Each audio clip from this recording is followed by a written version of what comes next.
yebi sans nini te o ndeko kadi malobela ki nono wana soki ya noma ki bango ndeko kadi mande ye moko ayebi na nzambe te soki mpe bazalaki eli autilize kaka français na ye po apesa yango sens ye moko nde ayebi mais soki akonome en tout cas je suis ndeko kadima parce que okonome bato oyo bakende kolela biso na assemblée nationale voyez malamu mutu amérité eloko oyo asali eloko na ye abundi ayebi ke eloko na kosakana nango te parce que nabundaki nangataki bafotopoto nakendaki place boye namonaki nalalaki te na butu parce que nameki koluka bavo na ngai to amérité yango mais soki mutu amérité te ozwi onome ye oyo amérité olongoli ye wana oyebi eloko ozosala te wana mboka yango ekomi lokola ozobalanse yango boye ozobwaka basango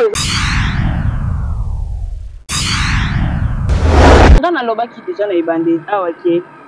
pour remplacer x par sa valeur soki oyebi ke oza no médecin mpona kokóma na mbongo lolenge ozolingela okokreye mpe soki oza na yo commerçant okosala makambo na yo ya commerce congolais nakoloba bakomisi politique lokola source oyo babongaka sans effort vraiment donc ozozwa oza na effort moko te okomi lelo opongi lelo tu vois yango sikoyo ekomi osala ke na moto ande koteka nguba na ye asilisi ekonomi na ye nyonso ake osalela yango propagande ake osalela yango babiloko nyonso mais ebele mosusu nasololaki na yebi na ngai mama Charlene en tout cas nateki mutuka ya mwasi na ngai mpona baélection azwi te sikoyo nde atakaki mutuka ya mwasi na mpona élection azwi te est ce que gouvernement kozongisa mutuka wana osali perte yo moko soki okodela na kese alete ezonga oza na trésor public place yo oza wana en tout cas soki nakopesa conseil mpona bandeko na biso bisika ozaleli okoki kokoma mpe millionnaire badepute baatetu le député là bomonaka wana bazalaka kwa bana mike na assemblée nationale makelele dérangement babongaka na président Mbusa soki président Mbusa akalme bango yo bavandaka kialobaki na député moko nyonso na théâtre te parce que akokaki kosilika te mais il était azalaki mécontent mais akati yango kaka ke nyonso ezala théâtre te donc awa mutu nde esalaka ato osalaka théâtre te so baretenir président Mbusa toujours mpona assemblée nationale en tout cas nakokondane mutu aponi ye te naza na mot adire te parce que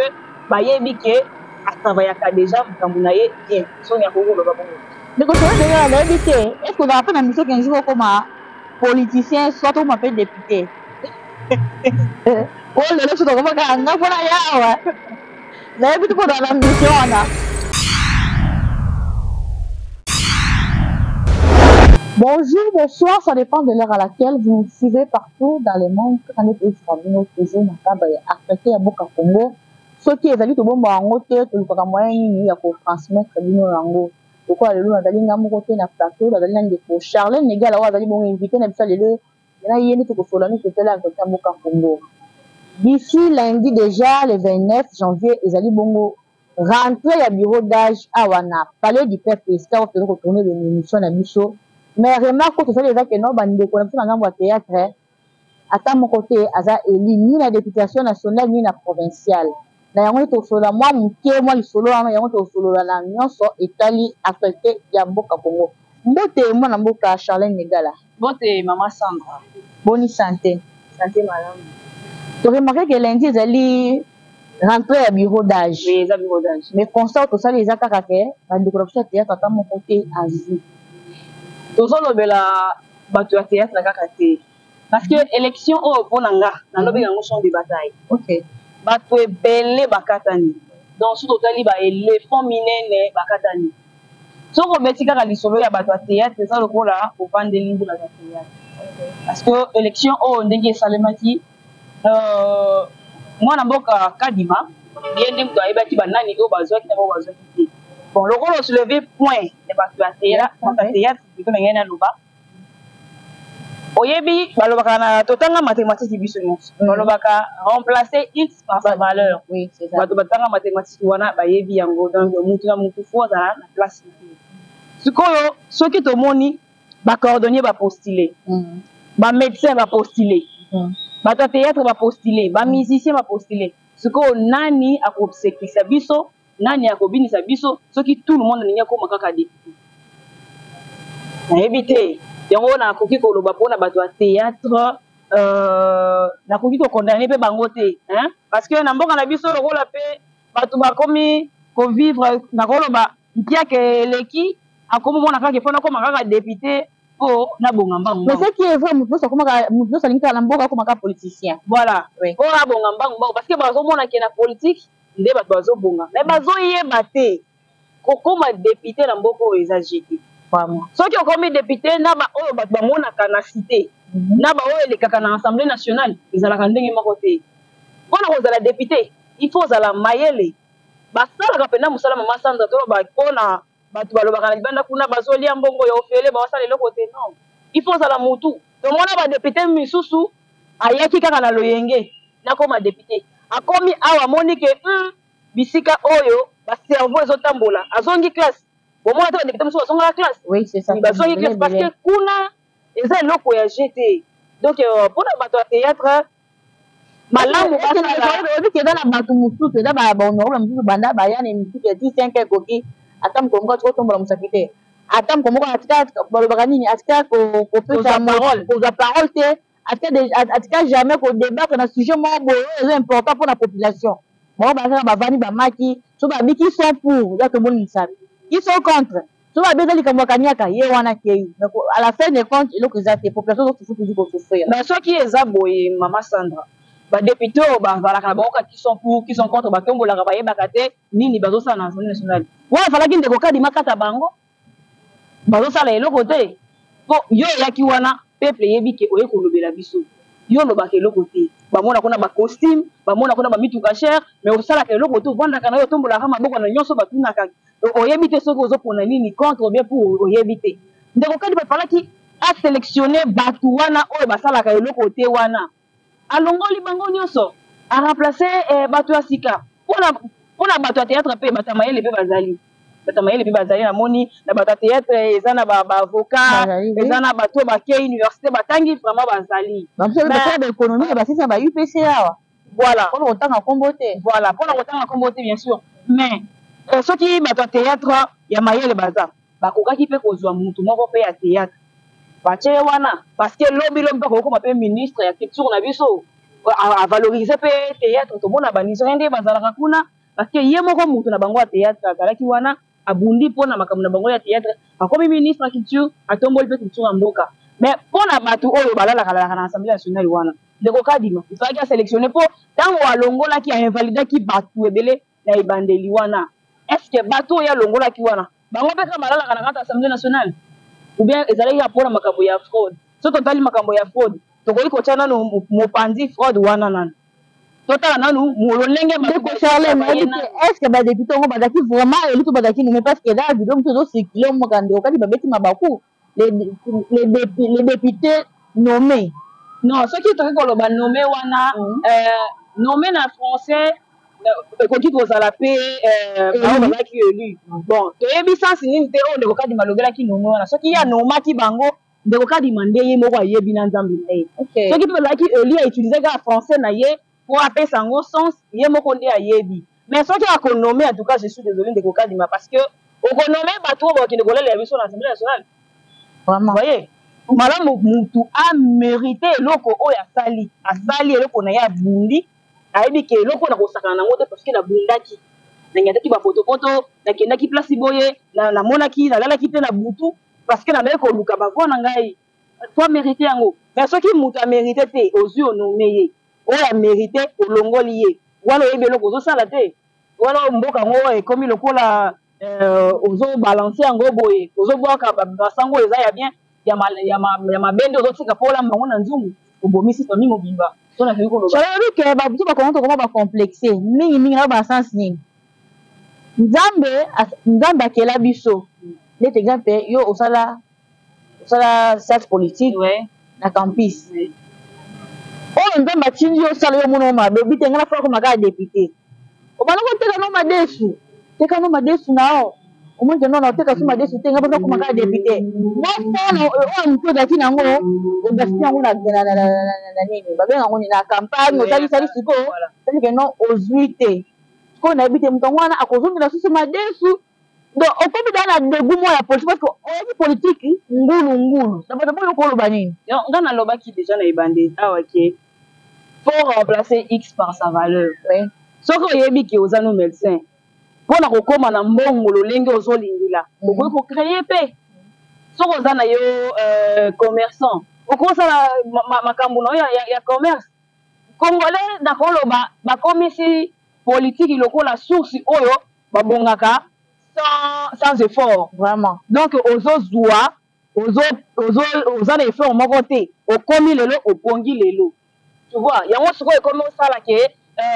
na moto ande koteka nguba na ye asilisi ekonomi na ye nyonso ake osalela yango propagande ake osalela yango babiloko nyonso mais ebele mosusu nasololaki na yebi na ngai mama Charlene en tout cas nateki mutuka ya mwasi na ngai mpona baélection azwi te nde atekaki mutuka ya mwasi na mpona élection azwi te est ce que gouvernement kozongisa mutuka wana jamais osali perte yo moko okodela na caisse à l'état ezonga okodela na trésor public place yo oza wana en tout cas sola kokopesa conseil mpona bandeko na biso bisika ozaleli okoki kokóma mpe millionnaire na oyo ozosala vraiment soki oza commerçant okoki kokóma millionnaire na makambo osala ya commerce soki oza médecin okoki kokóma na niveau oyo olingi wana na mosala na yo otika koenvisage kaka politique bokomi kotala kaka assemblée nationale assemblée provinciale tokende kuna tokende kosenrichir non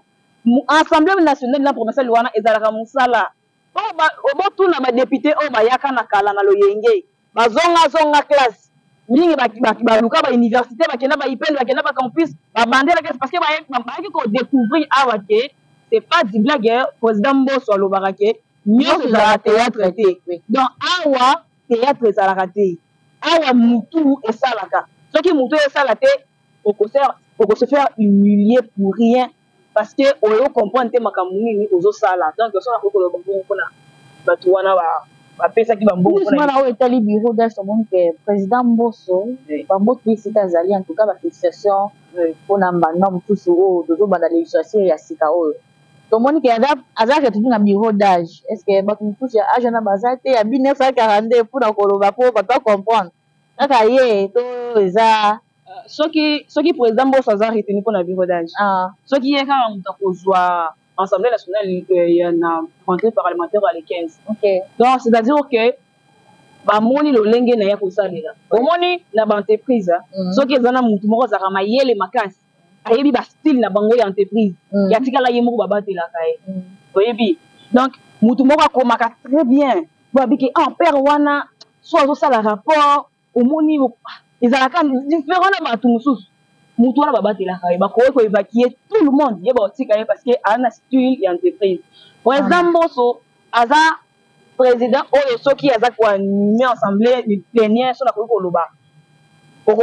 okovivre koseka moko boye kozala à l'aise et tout bon nakoloba na ndenge na biso tomondelaka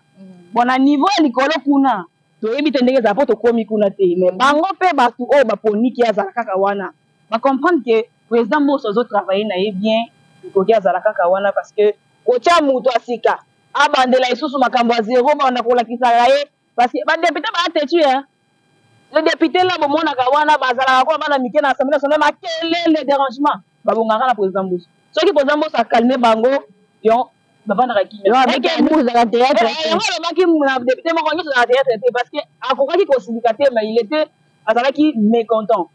mais akati yango kaka ke nyonso ezala théâtre te donc awa mutu nde esalaka awa tosalaka théâtre te so baretenir président Mbosso toujours mpona assemblée nationale en tout cas nakokondane mutu aponi ye te naza na mo adire te parce que bayebi ke atravaillaka déjà makambo na ye bien songi akoki koloba bongo ndeko Charlene ndenge nayebi te est ce que ozala mpe na miso qu'un jour okoma politicien soit okoma mpe député oyo lelo so tokomaka nga mpona yawa nayebi te kozala na mission wana bon Charlene ndengala bien sûr que na soki nakoki koloba naza politologue mais nazala na souci okoma politicienne te naza politologue nalinga kokoma politicienne te nazala besoin osala nakoma député non et puis naza journaliste nga nasali APIC je salue mon président Nyombora Yama nasali APIC na ngai et puis je suis journaliste nakotikala awa et puis je sais que Dieu va me bénir par rapport à mon métier. Donc nalingi te nakende nakoma député nakoma ni faut respecter bisiko ozali. Osala musala o ozana ngo bien te. Musala o nzambe apesi yo osala ngo bien te parce que comme kolula musala mubinga. Donc faut la député pour bonga. Non, toi tu es journaliste. Est-ce qu'il n'y a pas de journalistes riches dans mon kilo? Mais pourquoi vous voulez beaucoup ma député? Dans ce cas, si vous voulez comme député, l'on journaliste, tu es député. En tout cas, je ne condamne pas les journalistes comme député. On les a opinion un jour, tu as un jour comme député ou politicien. En tout cas, nous avons un parti politique, nous avons un politique, nous avons un Charlie. Non, je ne suis pas là. Je suis simple journaliste. De quoi changer les gars là entre nous en général au juge de une élection tu peux les carambo comme ça depuis bon et puis qu'est-ce mais pas nous sonner mais les quand au voter quand on a mineur mais c'est quoi les lois automoni parce que n'a participé à moi d'attendre j'étais pour la bonne à réviser âge dans a pour bah nous on a fait le cas à la 22 ans on a beaucoup le bango nous constater une élection c'est le cas en général mais on a des biti to comme na suka. Bon, si on a l'élection, si on a et ça deuxième fois, on a voté. Si on a voté, c'est ça deuxième fois.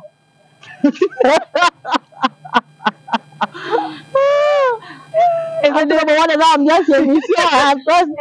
l'ambiance voilà. Bon, le cas là,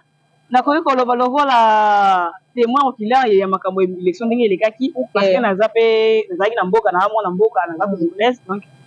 élection de l'équipe onanga eleki nango nakoloba bien eza bien eza ki pe na ndenge moi loyenge parce que tant on a la kelaki ko voter na centre na keleki ko voter ouais ba observateur o bazaki fallait ki baza na kati ya salle ya vote na mona ki ata moko te la publique en route na page Facebook na ngake ba observateur ba komi ko tambo ya libanda bazolia ba mapa na balabala na ba ji ya plastique na publié dans la nzala baloba ka le ventre enflammé mais na point d'oreille dans la nzala dia ka libela bon je veux qu'on dise poste musala OK koliana non so ba pesi poste wala siko tikeli nani oliete OK ko sala musala ale o tikelo musala OK no kolia ko soki mutu so ya ibelo vraiment okoloba nini voilà donc eloko na monaki ba observateur wana bazalaki un peu likolo libanda et puis élection des cas qui ont dans le lenge moko boye na koki oloba batu balekaki ebele netinga oyo na tokaki pona voter bazo tindika on dirait ba centre ngo bisika basaki batu on dirait bana batu balekaki ebele siko machine ezalaki moko soki mutu moko akoti na bureau ya ko voter umeli kuna je sais pas soki ba ko luka nini maman il y a d'autres personnes oh aza numéro candidat mais bisco ninga ko voter c'est ça c'est pas que c'est observateur on fallait ki bato basala na kati kuna baza pour ko aider bato eloko sala ki bato ba umela na kati kuna yango wana mutu moko azoluka akosimba machine yango wapi akofina yango wapi mutu muso sala na téléphone ya batouche ko fina ba ordinateur wana ayebi na yango te siko aluka ka afina wapi misa candidat na ye ezo soit temps yango moni bazande ko umela sala ki te élection la place salama de 7h à 17h et ça qui prolongé 2 jours et voilà. Donc comment on a que non mutu ba invalidé. Lo ba batangi ba komo ada parmi des invalidés. Na avec le comment toi mutu na so bimi député national. On y est troublé moi population moi mutu ben mutu batanga papa batanga ba vie ba kana na machine à voter c'est moi qui trouve na centre ya vote. Mais ndenge ni so bimi bo. Nous ba ko ko ça biso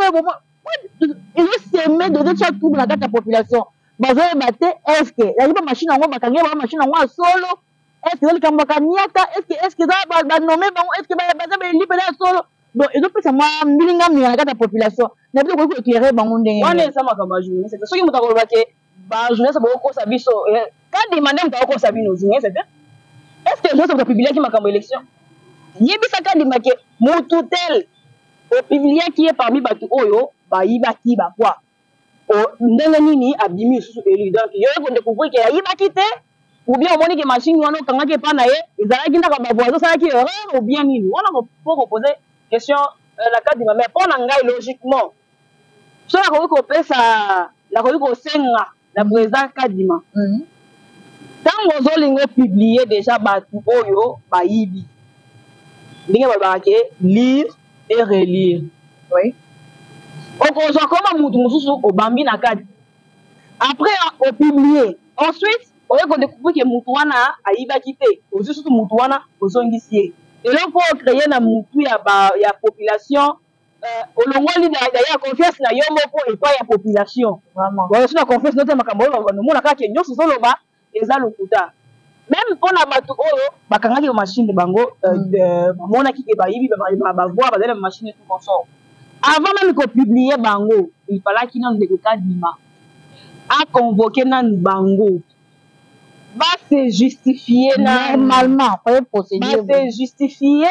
soki omoni ke justification na bango eza nango valable te opublie bango bongo okozala no condamné te voi écréer sikoyo désordre parce que opublie mutu moko ayibi kaka yo moko ozwi komba mutu wana ozongisi ke aza yebi donc soki eza bongo eza ngoma désordre so yango koloba moi loba moke na bato bazolanda yo tanke mama mopanzi sango nazali Charlène Negala naza journaliste ya télé presque officielle média en ligne en dehors ya journalisme tozotravaille na kati ya politique nde babengaka biso tozali minoko ya bapoliticien tomemelaka bino maloba oyo bango balobaka donc napesi bino merci et puis merci na mama Sandra ndenge odésigne nga mpona émission na yo ya analyse ya lelo merci na bino bato bosepelaka na Charlène Negala bolandaka ngai partout na ba réseaux sociaux na ba Facebook et partout en tout cas merci beaucoup soki nalobi na beti libaku quelque part boyeba ke munoko etambolaka te mebetaka mabaku olimbisi ngai voilà merci Charlène mpona korépondre na invitation na ngai merci mama Sandra wana ezalaki bongo ndeko Charlène Negala naye nde tomeki kosola mwa moke oyo tali actualité ya mboka Congo en tout cas teyisa bino kaka soki actualité eza tobomba yango te bino bomoni ndeke pito ndenge ndeko Charlène azi koloba mpo alobaka bien makasi bomoni momoninganga azoloba dokola apaa na journaliste na makila kati na ye en tout cas tokomi vraiment na suka ya émission na biso tokokabwana nde nalobako tokokabwana soko moko te soki napesi grand merci te na nkolo nzambe apesi mpe suka de vie na wana namoni susu ndeko rabile mango azalaki na nsima caméra yo nde moto asali keno bilili ekomela bino 5 sur 5 namoni susu ndeko na nga junior kapa ya kuna na machine don ye dadadada na machine don dans le bon déjà encore napesi susu merci na boss na nga Rife Kisombe nabosani mpe te boss na ngai papi keli wana namoni susu ndeko papi ya tunga le grand gilois nabosani mpe susu te ndeko luka lucas na tai ya jésus donc mwana londres ya ntongo wana mpe namoni susu mama zozo mwasi ya papa edo kuna na kuna na mboka ya angleterre plutôt nalaka mwa mikukuma ye mosoma babokomprena nga ye mona loba mbongo mpo likukuma ye mo kalaka botena pena rigueur te nabosani mpe te ndeko charles mbongo contre mambongo agence opena agence ya sur na londres kuna donc dans les bons en tout cas nalingaka bino mingi totemi tozali koya bai